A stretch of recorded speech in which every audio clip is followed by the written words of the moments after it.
with transition, I think if you're focused more on the dread than the joy, it can negatively affect your transition, and you'll miss out on some of the wonder that God is doing, some of the bigger things God is doing. I wasn't meant to segment all these different parts and live separated from who I am, but everything worked together for my life, and every facet of my life shaped another side of me. If I don't take the time to actually change the internal state of who I am, I'm going to be the same person going into the new place.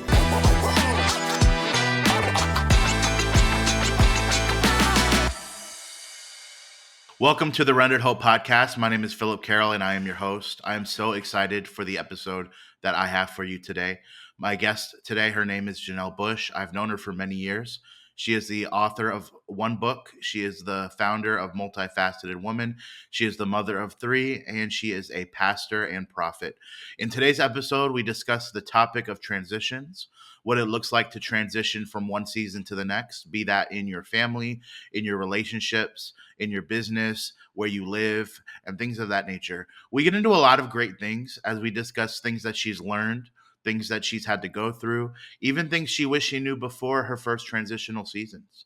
So without further ado, please enjoy my episode with Janelle Bush. Janelle, how are you doing today? I'm doing good. How are you doing, Philip? Good, good. I'm excited to have you on this episode. So excited for what we're talking about today. I know I've wanted to have you on for the longest time, but it's not until about a month ago when I realized that what we're going to talk about is transitions, and being a topic that you yourself have dealt with so much in either counseling or going through transitions or even preparing to go through a transition soon. What I really wanted to ask you is, what have you learned about transitions and how it's affected your life? Yeah. So transitions. One, I think the thing I've learned is that they're necessary. It's like in our mind sometimes we don't like the idea of change, but when we really like zoom out and look at life as a whole, like we need change, we need transition. I think the one scripture I can even think about is how, Paul said, when I was a child, I spoke like a child and I reasoned like a child, but now that I've grown, I have to put away those childish things. And that speaks of a necessary transition. We've all transitioned in life. None of us are in baby state anymore. The adults that are watching this, obviously. But, we don't take time to fully appreciate what transition has brought forth. It's brought about a whole new world each time we partake of it. And so I think transition is necessary, and it doesn't have to be as scary as a lot of people maybe interpret it at times whenever the idea of transition first starts popping up. I think what's important, for those who don't know you, I'm sure a lot of people that are watching this will know about you or know you directly.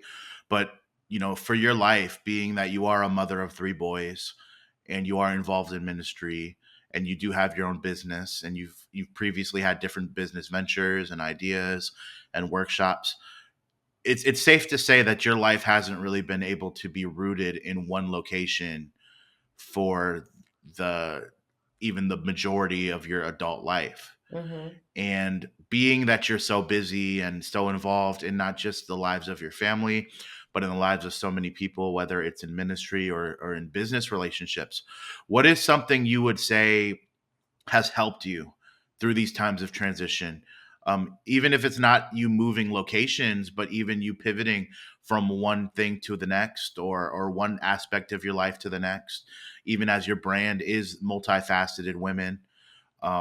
What would you say has really helped you through these stages of planning and through your transitions? Yeah, most definitely. The way I have navigated transition, and I think it's the thing that does ground me no matter where I find myself physically, no matter what location I found myself in. As you mentioned, just to give some backstory, my husband and I got married in 2015. We moved to Mississippi the beginning of 2016. We moved back to South Carolina in 2017, and then we moved up to Virginia in 2020. And so since we've been married, we've had this, we've been moved, we've been led by, the Lord for different assignments. And the one thing I learned, I probably didn't get it that first round of moving, When we went to Mississippi, that one was definitely just like a shocker, and I just had to learn how to thrive in uncomfortable places. And it ended up being a really beautiful place and part of our journey. But um, the one thing I think that's grounded me, no matter where I found myself, is I'm always locking in and looking for purpose. And so I'm always praying and looking into God. What is the reason why I'm here? In this moment, why did you put me here? What's the reason? What's the assignment? Sometimes there's not an obvious one, probably, and sometimes I've made one. When I haven't found like a big purpose, a big assignment, I still can find little mini reasons and purposes why I'm in a place. And if nothing else, it's just to be the light of Christ. I was actually just looking into purpose before we got on here. And like there's always there's a broad definition of purpose, and then there's the specific definitions of purpose. But the one thing that I would say has grounded me, no matter where we've been, I look for my purpose, I pray for it, and then from there I just get vision for where I'm at, so I'm not left responding to a lack of activity around me. I'm not left vacant and void because nobody's pushing me in any direction, but I've learned to be even a self-starter in these different places and be occupied with my time no matter where I found myself. Yeah, it's crazy because I think a lot of people, especially now in 2025, 5 years removed from the pandemic, we had a lot of people that we know that work in governmental types of positions that had their own transitions through work, whether by choice or by force, even a few months ago, and it does look like that's coming to an end, with recent news. But at the same time, I think a lot of people think about transitions in such a negative way, and we're conditioned growing up to not want change, and it's almost this nostalgic point of view of, this is my life, this is what I'm used to, and for me to change, for me to go into a new situation, my money has to keep up with me. I have to make new relationships, and you almost feel like the default is to burn bridges, but it's Mm, the way you go out and the way you make your transition, the way you plan for things, the way you tell people things, or even within yourself, coming to peace with your place in a specific, whether it's a location, organization, circle of friends, that really makes or breaks your transitional season. And not, mm, not to say that it'll determine your success, but the way you look at it, the way you look back on it. yeah. Um, what would you say is a pivotal point if someone were to come to you with an issue as they get ready to transition? And I know it's, as you said, purpose having such a broad and general, perspective and definition. But what are some things you would say are helpful when it comes to planning, whether it's a move, whether it's a career change, or even things that are forced upon you that you're not necessarily anticipating? What are some things you wish you would have known? You even mentioned things you didn't know the first time you moved that you might have known the second time. What are some things you wish you would have known, as you prepared for even the early transitions? Mm. Um, I'm gonna be a little bit of a rebel and say, like, when it comes to things I wish I'd known, I know your question. So I just have to answer from my perspective. But I look back and I'm thankful, for every season. So even if I didn't know it then, like I'm thankful to have grown from that place to now. But what I would say, like moving forward, is definitely having a strong sense of self. Like that's one thing I've had to learn is well, it's two different things actually. A strong sense of self, so like being aware of your values, being aware what's important to you, and just who you are, how you fit in the world around you. But the other part is being okay with who you are, because sometimes people look to change physical things, whether jobs or churches or locations, because they're actually not happy with themselves. And, one of the things I had to grow in was no matter where I go, there I am. And so I've had to learn to not try to use change as an escape route, because if I don't take the time to actually change the internal state of who I am, I'm going to be the same person going into the new place. And so I think having a better, broader perspective of transition, and even the opportunity to change with it instead of trying to bring your old self into the new place, that we should always be positioned to grow from these transitions. And I think having even a looking forward perspective, a curious perspective.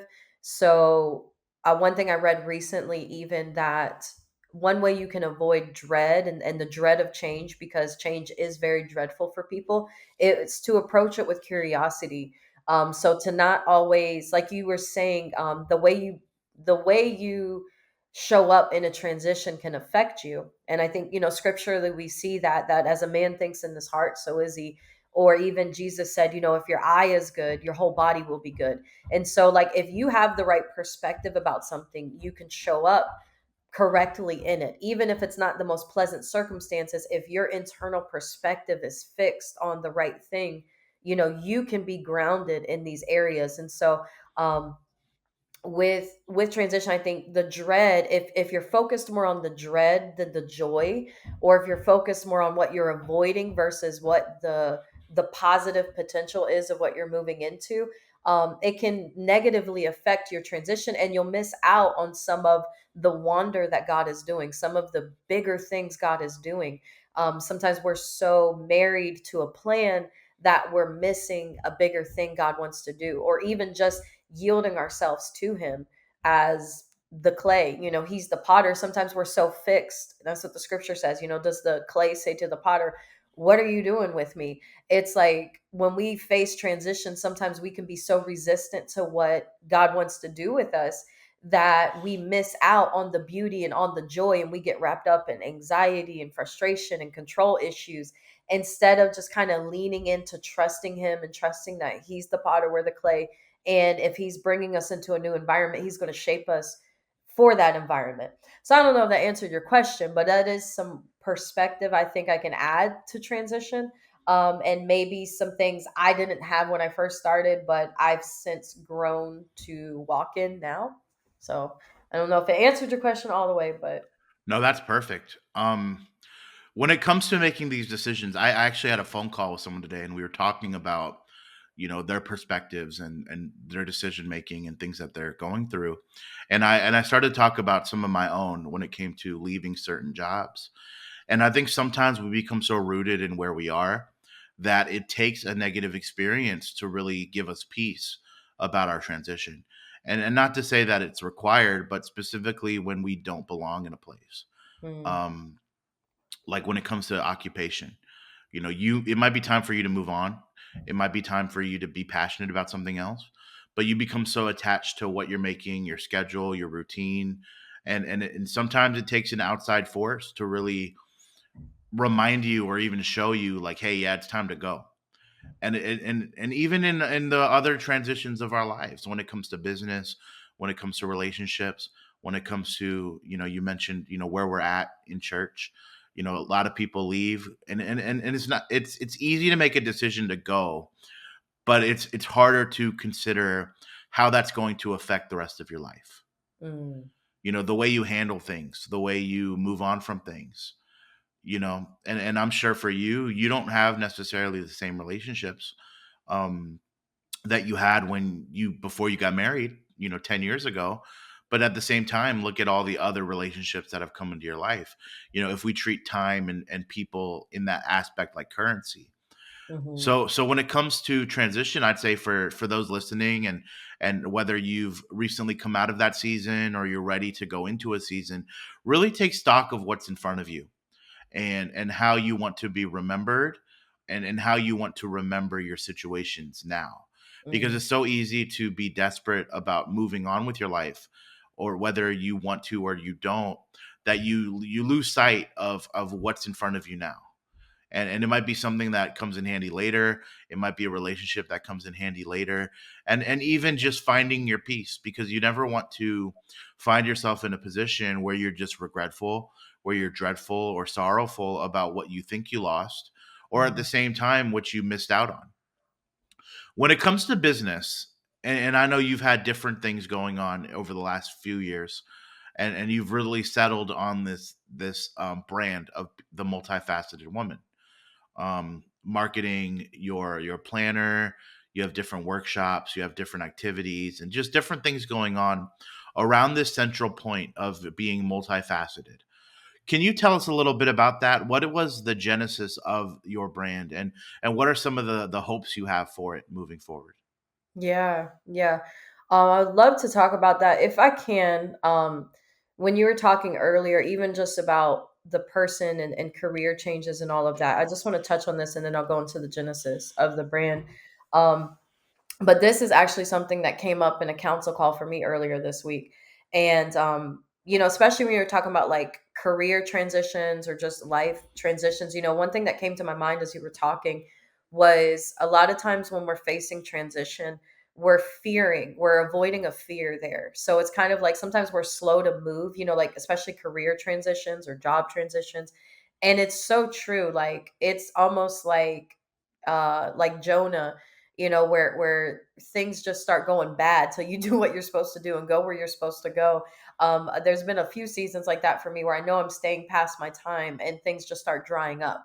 But I think the one thing that sometimes we're trying to avoid there is like that void of like, what do I do now? Like when one season ends and one begins, or when I'm changing jobs, like, and I'm avoiding this fear of that question, that what do I do now? And there's just this void of purpose, void of direction. And sometimes we're so busy avoiding that we don't pursue God and we don't pursue the new thing. And so this is like a final point. Like when you were talking about the job transition, it came to my mind. I was counseling with somebody about that this week. Like sometimes we're so focused on what we're avoiding that we lose sight of who we're pursuing in our life and in our forward motion. Like to keep God and his glory at our pursuit. And it helps us to lose our grip on some of that fear of change that sometimes we deal with. But that's just, it brought to my mind when you were talking. So I just wanted to throw that in there. But as far as multifaceted woman, I mean, that's been a journey in itself. Of multiple transitions, like you said, and you've alluded in the call. Like my husband and I, we've landed on different business ideas time and time again. Each one feeling like the right one, but the more you dig in and you look at it all, you're like, man, this still doesn't feel aligned. And so back in 2020, I know I've been called to ministry. It's my passion. It's my desire. Since I've been saved, I've seen myself as a minister as my primary place in life. But I was praying, just asking the Lord for a business idea that would allow me to do ministry, because I didn't want to rely on ministry for money. Obviously, there's not a lot of money in that, but well, to some people, and maybe they figure out how to make it work. But Yeah, you know I just didn't want to, even I didn't want to confuse the two. I wanted to be able to minister freely and have a business. I don't know if I knew what I was asking for, because now that I'm doing both, it's a lot. But I'm like, okay, God, make me in it, shape me while I'm here. But really, I was just praying. I prayed for an idea, and one day, literally the story of how the planner even came about was I was walking in Walmart about to buy a new journal. There's probably a lot of women like me, maybe some men too, but like a new journal and a new set of pens means a new season, period. Like, so I was like going into Walmart looking for my new journal because I'm like, I'm having a new season. And I found this, I usually just would buy like the dollar journals, and I saw this like premier journal. It was hardcover, it was bigger, like an 8 by 10. It was like $10, out of my normal range that I would buy. And I just felt led to buy it. And from that, I just began to put everything in one notebook. Because before, I was trying to separate all my different ideas and schedules and this, I was just trying to separate it all. And I just began to put it all in one notebook. And one day, just out of nowhere, the Lord just dropped the word multifaceted in my spirit. And I just began to sit on it. And I began to see my life through that lens, that I wasn't meant to segment all these different parts and live separated from who I am, but everything worked together for my life, and every facet of my life shaped another side of me. My mother facet helps me in my pastoring facet, and my wife facet, and my business facet, they go together, and I learn from all these different sides. And just really appreciating everything about my life instead of feeling frustrated by it, or like I feel like I'm too much, I feel like I'm too complicated.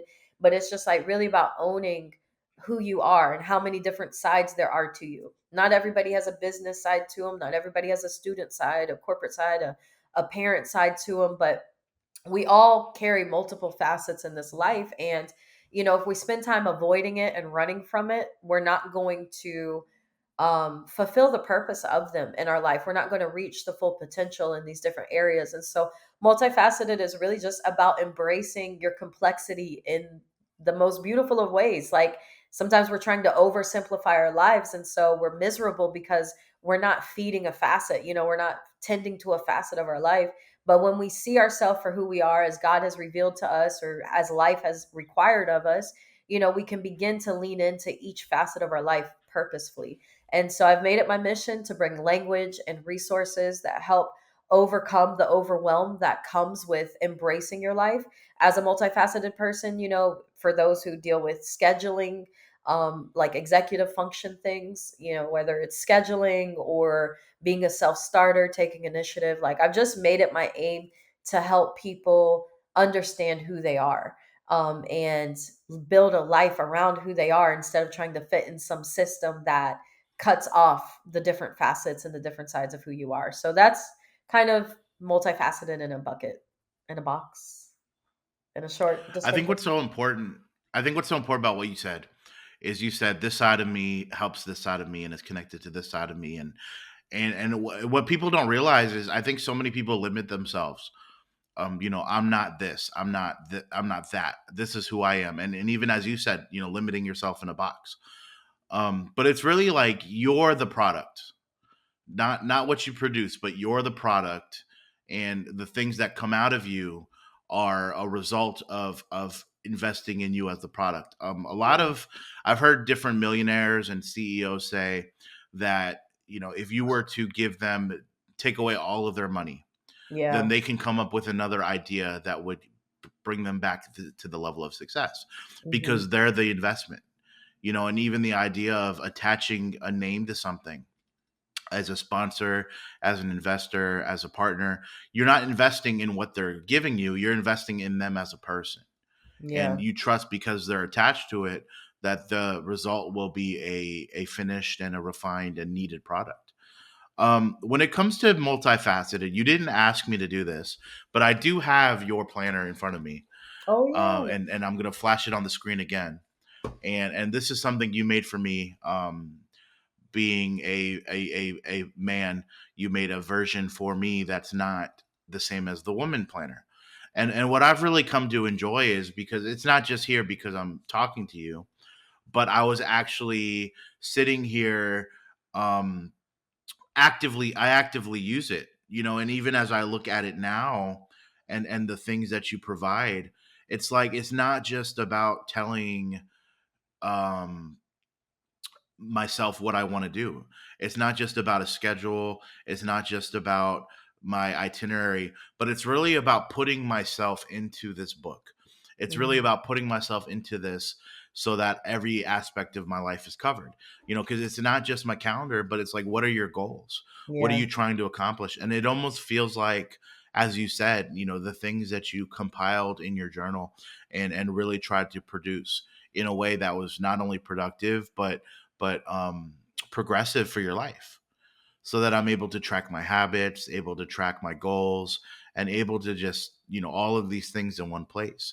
And Hmm. this isn't just to advertise for your business or your product, while I will leave a description, link in the description, but it's really a result of who you are as a person, where you're trying to put all of these things in one umbrella, and not just to say the product, but even you as a brand, trying to connect communities, and trying to provide services, and provide insight. And in the past you've had business workshops, and you've recently come out with a book. Once again, in the description if you'd like a copy of that book.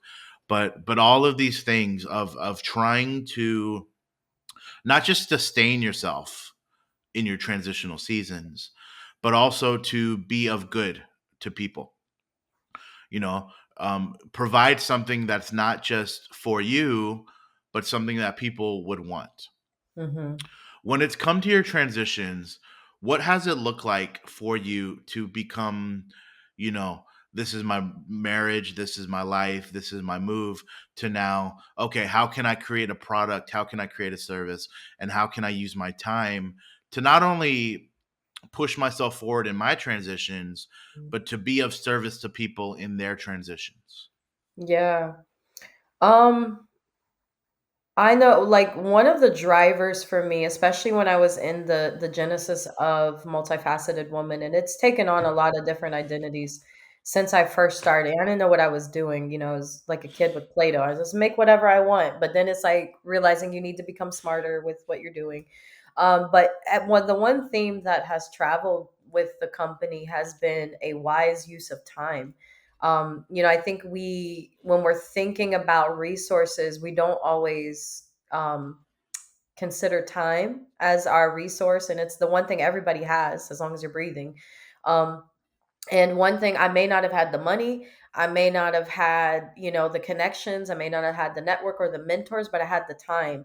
And I became very convicted by both Psalm 90 and where it says in Ephesians. Psalm 90 says, teach us to number our days that we may gain a heart of wisdom. And then Ephesians talks about, making the most use of your time. Because the days are evil. And it's like, that's a holy responsibility for us to use our time with wisdom and in a way that glorifies God. The other side of it, I've learned to accept my limitations. Like, I'm not going to be the all in all solution. That's the Lord, that's God. I only carry a facet of God. I only carry a one assignment from God. And we need everybody. Everybody carries an assignment, everybody carries a facet of God. But I had to recognize my limitations too and figure out, okay, where can I be most effective? I just did a survey today about what people like would want to learn to solve. And a common theme was like they have a fear of making the wrong decision. And I can definitely relate with that because when you're standing in front of endless opportunities and endless options to make a difference, it can be very overwhelming. Like, which one do I do? And I used to look for the perfect answer, and then I began to look for the most practical one, or the one I could actually do. In a world of possibilities, like, what's practical? And I said, well, I can help in this area. Like, I don't want to waste more time looking for a perfect answer when I can just be walking out a answer and start there. And I've learned, God can give you U-turns. He can redirect your steps. But ultimately he directs your steps, even if it's a redirect. And so I got out of all that analysis paralysis and perfection analysis and all of or perfection paralysis. And I just began to make decisions. I began to say, boom, I'm going to show up with time management. This is a way I can glorify God. This is a conviction. This is the one thing we have on earth. We can't waste. I'm not going to take anything with me when my life is over. I'm just going to take myself. And I pray that I've given God a well cultivated life, but I pray I leave behind people who've been helped along the way. So I think, find the place you can make an impact in this season. Give yourself permission to change and evolve over time, but you got to start somewhere. To ever find the thing, you have to start somewhere, because then you can begin to, create more language around what you like, what you don't like. But you got to start with action. It's not going to happen just in your journal. It's not going to happen just thinking about it in the recesses of your mind. Like, you have to begin to take action. So I think conviction and action and trust and faith in God that He's going to direct your steps, but not getting stuck in the like, it's got to be perfect. It's just be effective, help somebody, whether you're for free or for paid, just make it your aim to help people and to be in position to use what you do have. So that takes inventory, that takes a knowledge of who you are and what you can give. It takes awareness, it takes skills. It's not automatic. You do need to take time to learn skills. Um, the other side of Multifaceted Woman, like, I'm big on organization, not because I'm naturally organized, but because I learned in order to live a life of purpose, I need to be organized. I kept losing my ideas in disorganized folders on my computer. I had stacks of paper all on my desk, just random ramblings and poetry and writing. but my lack of organization was stealing from my purpose. So I began to see very practical things as spiritually necessary, that some of our practical handicaps are preventing us to step out in our purpose more holistically. And so I could continue to ramble from there, but those are just some points I think to help answer that question. Yeah, wow. Well, that's great. You know, as I said, I'm going to leave links for your Yeah. book, for your Sorry. planners. No, no, no. You that was perfect. That was great. Yeah. I'm going to leave a link for all of that in the description. Look, let the people know if they want to find you, if they want to see what you're doing. What is the best way, not necessarily to reach you, but to keep up with what you're doing? Yeah, so main ways, Instagram, Janelle_Bush is my personal page where I drop my spiritual nuggets. Multifaceted Woman underscore co is where you can find me on business, and then my website livemultifaceted.com. Okay, and if you want to reach any of those, see what she's doing, you know, future Yeah. plans, feel free to check out the description and you'll be able to see all of that. Well, look, Janelle, thank you so much for coming on this episode. It's been a pleasure to have you. I'm sure I'll have you on very soon. Um, whether that's soon or later, and we'll have a lot more to talk about. But Yeah. I'm excited to see what's next for you and even in this next transition. Do you have any final words for the people before you sign off? Thank you, Philip, for what you're doing and for the space you're creating for stories to be shared. I did neglect to mention a minute ago on my website, I do have a freebie. It's called Schedule Sanity. So if you are looking to begin to build your schedule, whether you've never done it, you want to do better, you don't know what you're doing now that you're older and you got more grown up responsibilities, it's called Scheduled Sanity. It's completely free on my website. So go grab that, livemultifaceted.com. But other than that, just thank you for having me and giving me a space to yap a little bit. Well, there you go. All right. Well, thank you so much. I hope you have a great day. All right. Thanks, Philip. You have a good day too.